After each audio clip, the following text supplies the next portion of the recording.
정책실장님. 네. 네. 방금 1년 전에 오염수 방류 위험성 주장한 사람들, 뭐 야당의 주장이겠죠. 과학적으로 틀린 말 아니냐 이랬더니 그렇습니다. 이렇게 하셨습니다. 맞습니까? 네, 그렇습니다. 네. 오염수 우려 주장 안 했으면 안 썼을 1조 6천억 원 쓴 거 아니냐? 그렇습니다. 하셨고요. 오염수 우려 제기한 사람들 사과해야 하는 거 아니냐라고 했더니 사과해야 한다고 생각한다 이렇게 답변하셨는데 맞습니까? 네, 그렇습니다. 네. 제가 그 주장한 사람 중에 한 명입니다.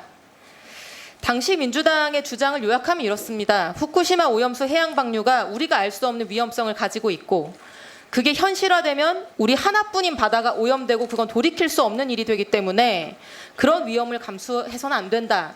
그러므로 일본 정부는 돈이 더 들더라도 해양 방류가 아닌 다른 방법을 선택해야 된다. 이게 야당의 주장이었습니다. 맞습니까? 네, 그렇게 이해하고 있습니다. 네, 질문하겠습니다. 첫 번째. 실장님, 야당의 괴담 선동이 아니었으면 쓰지 않았어도 될 예산 1조 6천억 원이 투입됐다 말씀하셨습니다. 슬라이드 세 번째 거 보여주세요. 제가 내역을 받아봤습니다.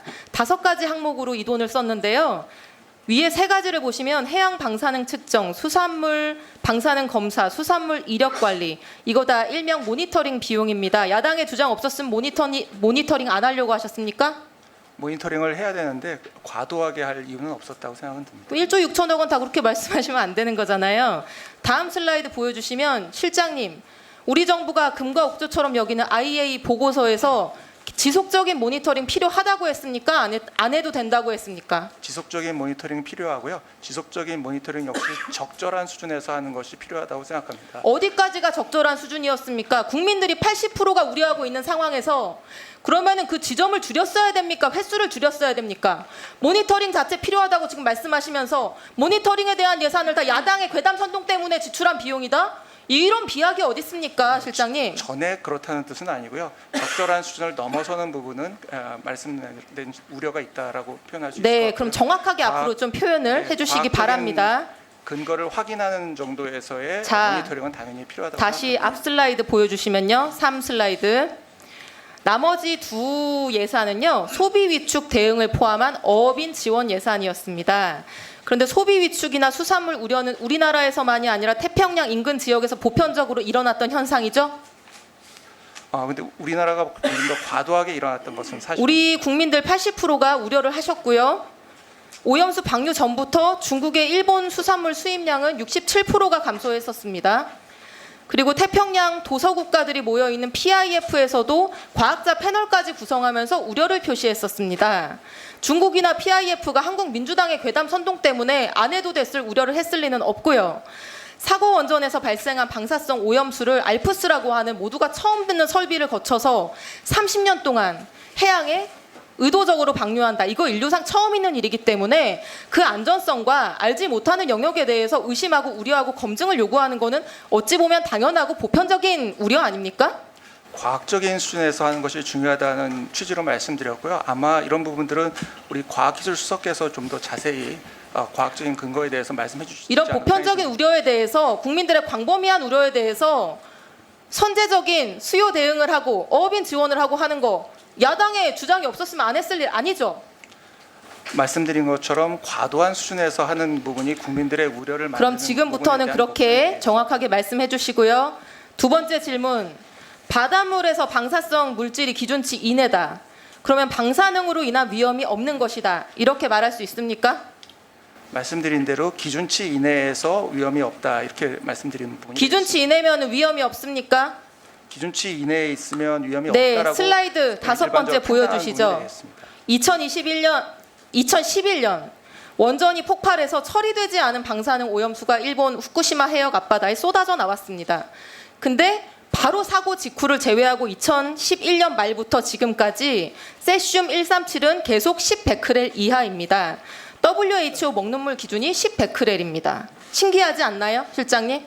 이해해 주시면 아주 잘 설명을 과학기술수석께서 해주실 수 있을 것 같습니다. 실장님이 방금 사과해야 된다고 말씀하셨고 지금 과학적으로 말씀드린 틀린 말씀이라고 말씀하셨습니다. 네. 이 정도 검토도 없이 이 정도 지금 지식도 없이 말씀드린 대로 그런 확언을 충분한 하셨습니까? 검토가 이루어졌고요. 그런데 야당의 주장이 국민들께- 과학적으로 틀린 말이라고 과학적 지식도 없이 확언하셨습니까? 답변을 아니, 계속 해주시고요. 네, 말씀드린 자, 대로 제가- 신기하시죠? 네, 실장님 아니, 일단 신기하지 질문을 않습니다. 들어주세요. 이미 알고 있는 자, 사실이고요. 자, 실장님, 우리가 방사능에 제 피폭됐을 질문을 때도 들어주세요. 마찬가지로 일정한 제 수준을 질문을 듣고 넘어서야 문제가 답변해 있다고 주세요. 생각하는 것이 되겠습니다. 자, 지구 바닷물의 양이 얼마인지 아십니까? 13억 7천만 세제곱킬로미터입니다. 상상할 수 없을 만큼 큰 양이기 때문에 오염수 200만 톤 정화 처리 안 하고 부어봤자 희석의 효과가 너무 큰 겁니다. 파란 하늘에 검은 연기 내뿜어도 하늘이 검어지지 않는 것과 같은 이치겠죠. 자, 슬라이드 6번째. 이거 올해 5월 데이터입니다. 후쿠시마 앞바다. 역시나 삼중수소, 세슘 다 기준치 이내입니다. 후쿠시마 연안에서 희석돼서 기준치 이내인데 우리 해역에서 몇만 건을 검사한들 기준치를 넘을 리가 없는 거 아닙니까? 바로 이거 이게 당연한 과도하지 건데 않다는 질문을 듣고 증거입니다. 정책실장님 질문을 듣고 답변해 주세요. 이거 뭐 당연한 거를 새로운 사실인 것처럼 논평까지 낸다는 말이에요. 대한민국 해역에서 1년 동안 검사해봤는데 아직 안 나왔다? 이걸 가지고 야당한테 사과하라는 이게 유일한 근거인 건데 안 나오는 게 당연한 거 아닙니까? 이거 논리야 놀자 수준의 얘긴데 이걸 가지고 야당한테 사과하는 게 맞다? 이거 정책실장님 말씀하셔도 되는 얘기입니까? 슬라이드 7번째. 안전한지 아닌지 아직 그 부분은 모르겠는데 제가 말씀드려야 될것 세슘 같은데요. 우럭 같은 걸 이미 보면서 우리가 후쿠시마 기준치 앞바다에서 이내더라도 진출을 넘지 잠재적 않은 위험성이 있다. 상황에서 이렇게 추가적인 말하는 게 검사를 과학적인 계속하는 태도입니다. 것이 과학적이지 후쿠시마 않다는 앞바다는 말씀입니다. 실장님, 세슘 137이 질문 들어주세요. 2011년 말부터 계속 먹는 물 기준 이내이지만 그 해역에 사는 우럭에서는 180배에 달하는 세슘 범벅 우럭이 발견됐습니다. 그 이유는 뭘까요? 플랑크톤, 작은 어류, 큰 어류에 이르기까지 생물적인 농축이 일어날 수 있다라고 많은 생물학자들이 지적하고 있는 위험성도 있는 겁니다. 여기에 대해서는 아직까지 아무런 검증이 이루어진 바 없고 지금 예정된 방류량의 4%밖에 방류되지 않았는데 뭐가 과학적으로 틀린 거라는 말이에요.